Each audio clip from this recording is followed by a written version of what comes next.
Sekarang kita coba mengukur clock.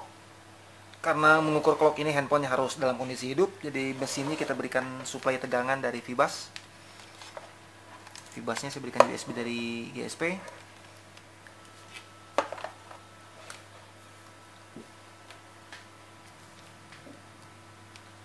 Di saat dihubungkan seperti ini, sekarang handphone sudah booting.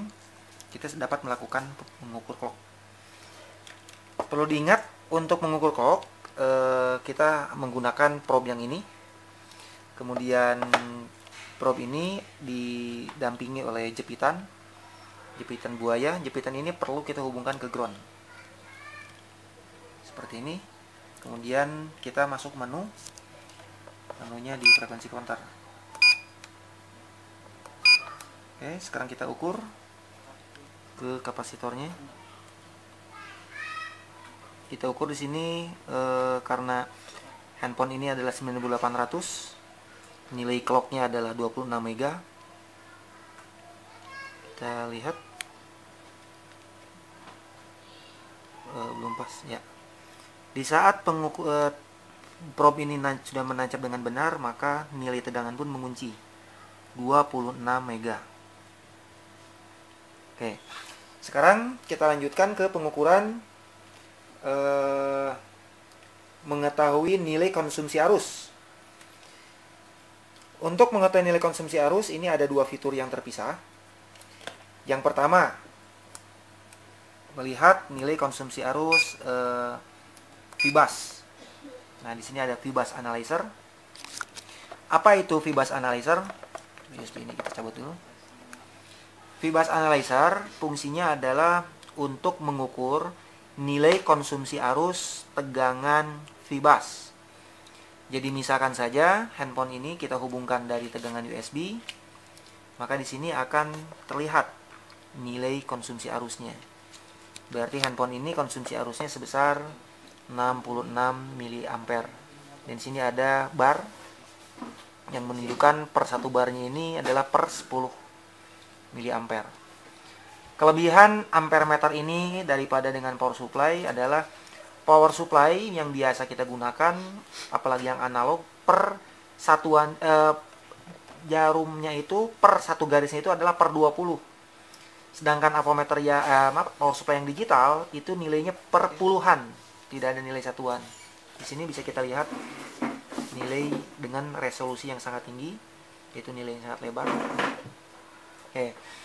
Sekarang kita lanjutkan ke Fibas Analyzer. Apa itu Fibas Analyzer? GSP Tube sudah disediakan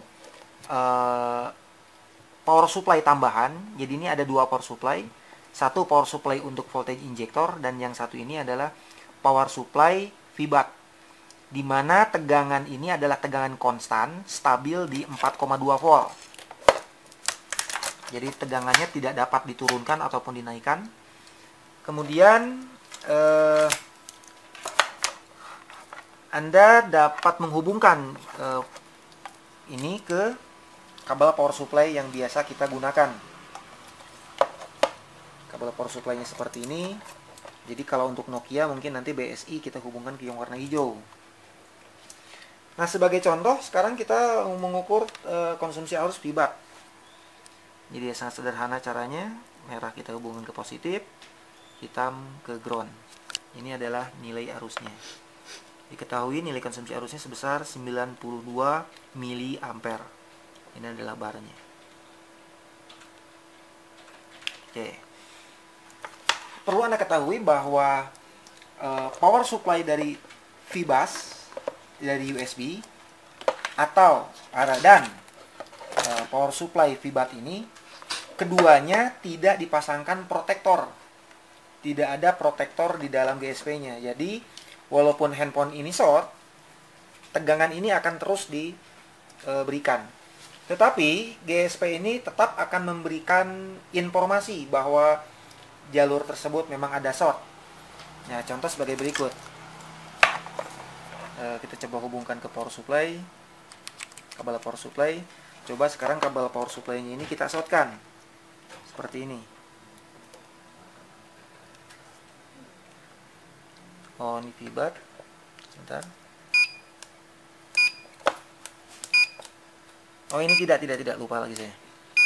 Jadi untuk apa namanya, untuk VBUS dan VBAT ini tanpa suara ya. Nanti yang ada suaranya itu untuk check shot itu yang voltage injector. Nah, coba kita sekarang fungsikan voltage injector.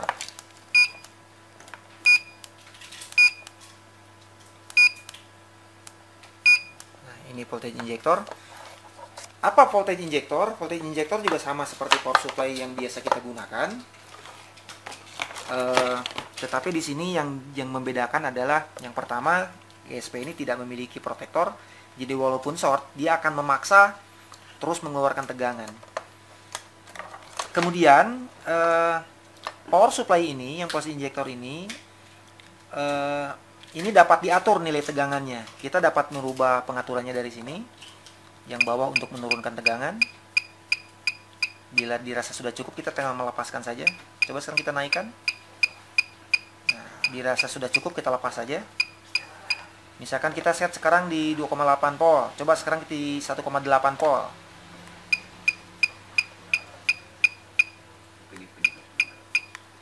Oke, cukup. Nah, yang tadinya ini adalah probe untuk mengukur impedansi, untuk mengukur voltage, sekarang jalur probe ini sudah beralih fungsi. Yang tadinya mengukur sekarang beralih fungsi menjadi mengeluarkan tegangan. Makanya di sini disebut dengan voltage injector. Jadi probe ini sekarang mengeluarkan tegangan sebesar 1,8 volt. Apa maksud dan tujuan dari fitur ini? Umumnya selain kita sekadar untuk mengetahui nilai konsumsi arus atau menyuplai tegangan sebelum kita melakukan jumper, ini juga akan lebih digunakan lebih umum ya untuk mengukur atau namanya untuk menyuntik tegangan, tujuan mengecek short. Jadi tujuan dari voltage injector ini pada umumnya kita gunakan juga untuk melacak letak short. Sering kita mendapati BlackBerry yang short di kapasitor. Ini akan lebih mudah dengan menggunakan GSP tube pada fasilitas voltage injector. Kita sesuaikan tegangan yang akan kita suntik, kemudian kita cukup menyuntikkan seperti ini. Nah, apabila di sini muncul seperti ini, dia dinyatakan short. Kemudian di sini pun ada nilai arusnya. Ini menandakan bahwa di jalur tersebut ada jalur yang short. Untuk mengetahui mana yang short, kita cukup biarkan saja. Kemudian nanti kita raba. Di saat kapasitor yang bocornya panas, maka itulah yang kapasitor yang akan kita ganti.